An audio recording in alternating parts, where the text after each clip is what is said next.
Senior सहाफ़ी और तजियाकार हामिद मीर कहते हैं कि पीटीआई हुकूमत के 3-4 वज़रा ने भी चीफ इलेक्शन कमिश्नर के खिलाफ रेफरेंस दायर करने का कहा था।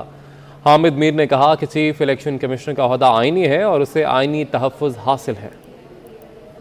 जी, अगर आपको याद हो तो पाकिस्तान तहरीक इंसाफ पिछले साल जब हुकूमत में थी 2021 में, तो उस वक्त भी इनके 3-4 वज़रा ने प्रेस कॉन्फ्रेंस की थी और उन्होंने कहा था कि हम चीफ इलेक्शन कमिश्नर के खिलाफ रेफरेंस फाइल करेंगे, लेकिन उन्होंने रेफरेंस फाइल नहीं किया। देखिए, जो चीफ इलेक्शन कमिश्नर का ओहदा है ये एक आईनी ओहदा है, इट्स अ कॉन्स्टिट्यूशनल पोस्ट और उनको आईनी तहफ़्फ़ुज़ हासिल है। चीफ इलेक्शन कमिश्नर को हटाने का जो तरीकाकार है वो आइन के आर्टिकल 215 में लिखा हुआ है और आइन का आर्टिकल 215 जो है वो ये कहता है कि चीफ इलेक्शन कमिश्नर को आप अगर हटाना चाहते हैं तो उसके लिए आपको आइन के आर्टिकल 209 के अंदर जो तरीकाकार लिखा हुआ है वो अपनाना पड़ेगा। आपको याद होगा कि पाकिस्तान तहरीक इंसाफ की हुकूमत जो है ये सुप्रीम कोर्ट के जज जस्टिस काजी फाइज ईसा साहब जो हैं उनके खिलाफ प्रेसिडेंट ऑफ पाकिस्तान आरिफ अलवी के जरिए सुप्रीम जुडिशल काउंसिल में गई थी। इन्होंने रेफरेंस फाइल किया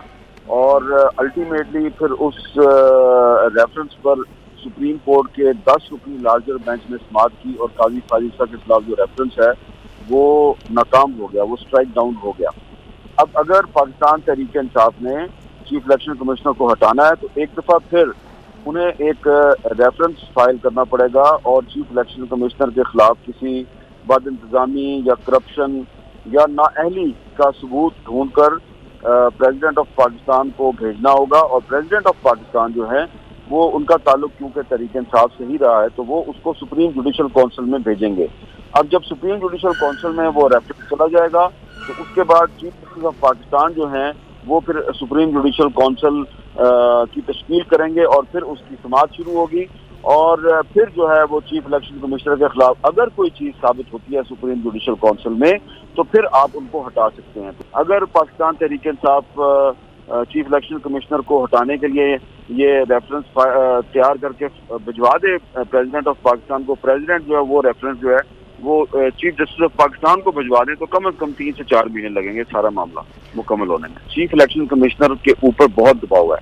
उन पे 2 तरह का दबाव है। पहला दबाव उन पर यह है कि वो अपने ओहदे से इस्तीफा दे दें और ये दबाव उन पर सिर्फ तहरीक इंसाफ नहीं डाल रही और भी क्वार्टर से उन पर दबाव है, लेकिन उन्होंने ये दबाव लेने से इनकार किया है। दूसरा उन पर प्रेशर ये है कि आप पाकिस्तान तहरीक इंसाफ के खिलाफ जो ममनुआ फंडिंग केस का फैसला है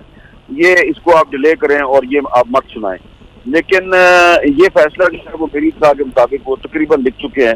और अब वो देख रहे हैं कि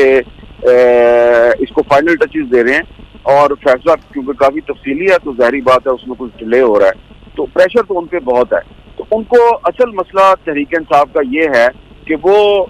चीफ इलेक्शन कमिश्नर को फॉरेन फंडिंग या ममनुआ फंडिंग केस का फैसला जो है वो सुनाने से रोकना चाहते हैं। तो अगर पिछले साल भी वो यही मसला था, पिछले साल भी रेफरेंस फाइल नहीं कर सके, अब फिर उन्होंने ऐलान कर दिया तो कर दें रेफरेंस फाइल हो गया तो उसके बाद भी 2-3 महीने तो लगेंगे, लेकिन इस दौरान मुझे लगता ही है कि ममनुआ फंडिंग केस का फैसला जो है वो अनाउंस हो जाएगा।